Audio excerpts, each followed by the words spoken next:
Sisusele ngoleni. Kodwa kuzukhanya. Lufike lukhanya. Abantu bokhanya bayakhala. Sisahleli ke thina abantu babomvu. Sisadongile ba kaloku silindele noba butyebi bezithenjiswe ngabo. Baxa sichitha imbola zethu. Siyabazi izityebi. Emveni kobo butyebi sitye inyama. Utye umlenze, omnye utyiwe eqaba. Elinye iphiko lityiwe ebusuku. Elinye iphiko lityiwe kuloo dolophu ndingayaziyo. Thina besileqa umleqwa. Uxhele, utye inyama eya egazini, nothela ibulalayo. Namhlanje ke kule mvuqe ke kuyo kolo khanyo ke sasiluphathele. Kubazali ke xa ndibheka esiphekweni sale ntetha ndiyithetha.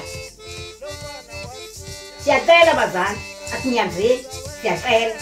Mayingabikho ke ngoku inkolo ezawunikisa ezinye nangaphezu koba ngesidibana sithethe ngazinye sincedise urhulumente sifundise ngele mingcwabo sifundise ngokuhlala sifundise ngokusinda babawusinda njani iza neenkolo babantu bam mabahlale ngolufuna uhlobo ukuze babe bayamanyana ekuhlaleni benze le nto urhulumente athi mayenziwe sifundise yona sizosinda.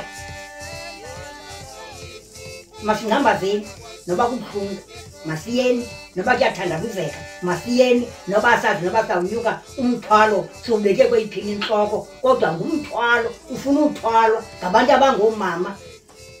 Inintshi le nto bendinoyithetha xa benginethuba ngoba sike sathi xa besibizwe epalamente siyakwenza umthandazo ndiyakhumbula uba ndandiyixelile into yokuba umama unawo amandla azawubonakalisa wona uba uyakwazi ubeleka umntana xa usuke emasimini ubeleka umntana emqolo uphatha igaba ngesandla thwala i-enere entloko ngumama omnyeloko kanti uzawufika endlini ungqushe wenze yonke into ngamandla kamama ke lawo masiwasebenzise ke ngobazali loo mandla wobazi waba bazali babesikhulisa sibabona yonke into ebeyenza siyibona bengenanto yenzelwe msiselweni.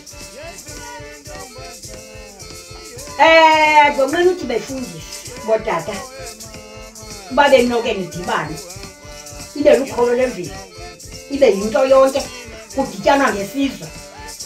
Ndibuhlungu ke ngoba andiva lizwi lankosi elithetha nathi kuba ndingazi uba abasasazi bayayana okanye abayi kodwa silindele sive ngeenkosi abazali bethu uba bathi masithini kule nyikitya yokufa. Makube xosi kubele camaka.